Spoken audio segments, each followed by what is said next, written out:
Nag-iisip ka ba na bumili ng isang patungan para sa iyong mga display na ilalagay sa bahay? Baka gusto mong i-consider itong aking binili. Isang floating shelf. Ano ba ang mga advantage at disadvantage nito? At panoorin na rin ang buong installation. Itong aking nabili na global floating shelf ay maganda ang pagkakapackage dahil ito ay nabili ko sa isang online store, kaya dapat sigurado ka na darating sa'yo na maganda ang kondisyon. Very satisfied naman ako sa seller dahil maganda ang pagkakapackage. Apat na mga sizes ang iyong pamimilian. May pare-parehas na lapad na 23.5 cm at kapal naman na 3.8 cm. Ang kanilang pagkakaiba ay ang haba dahil merong 40, 60, 80, 100 cm na haba at itong aking nabili ay 60 cm.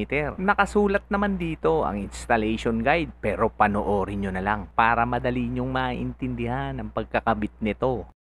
Kalakip na dito ang mga screws and tocks na gagamitin.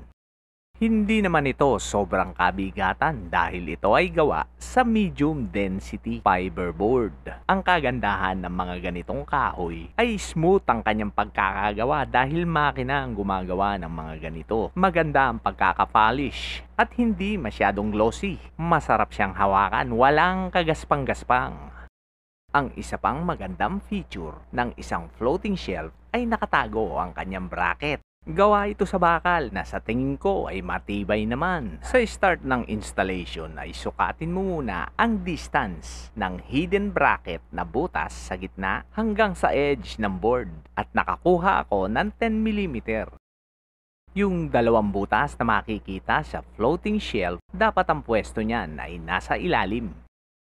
Ipwesto mo lang kung saan mo gusto. Guhitan mo na lang ang gitna at mga edge at mga corner ng shelf. Yung parting itaas at yung nakuha natin at 10 mm sa kanyang hidden bracket, ibawas mo lang sa inyong marka, pababa. Ang aking ginamit na masonry drill bit ay ang number 5 o ang 5 mm.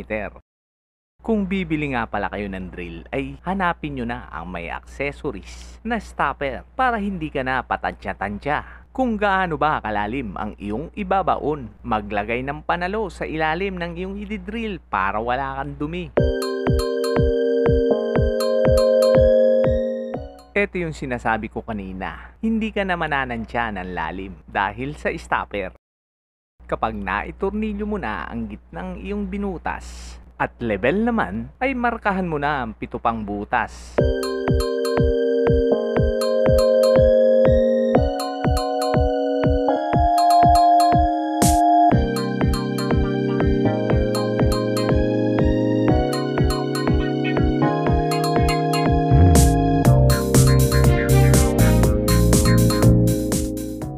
Isa pang tips, ilagay mo muna ang lahat ng tornilyo sa iyong binutasan bago mo ito itodo ng higpit.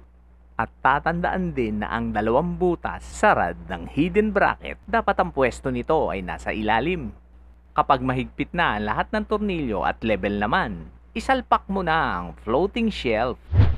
Ilagay mo na rin ang 2 tornilyo sa ilalim dahil yan ang magsisilbing lock para hindi mahugot ang iyong floating shelf. Ano ba ang advantage ng isang floating shelf? Isa lang ang masasabi ko dyan, elegant, sosyal. Marami-rami na rin ang nabili ko nito. Napakaganda kasi sa mata. Paano naman, walang nakalitaw na mga bracket. Animoy lumulutang sa ere. Ang disadvantage naman nito ay limited lang ang bigat na mailalagay mo rito. Sinasabi niya rito na ang loading capacity ay 10 kg. Kaya ito ay aking tinest. Ako ay naglagay ng isang mabigat na bagay na may bigat na halos 7 kilo at kayang-kaya niyan man itong buhatin. Stable pa rin. Kung ang inyong pagkakabitan ay tulad nitong aking pinagkabitan na matibay na bato at sinagad ko ang lahat ng tornilyo, sigurado akong mamamaximize mo ang bigat na 10 kg. Pero kung ito ay ilalagay mo sa kahoy lamang, ay huwag ka nang sumubok na ito ay lagyan ng mabigat na bagay. At siya nga pala, baka nakalimutan mong mag-like, share, subscribe. Pakipindot na lang.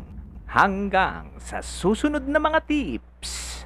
sa pagtatapos. Ito nga pala ay aking nabili sa halagang 792 pesos.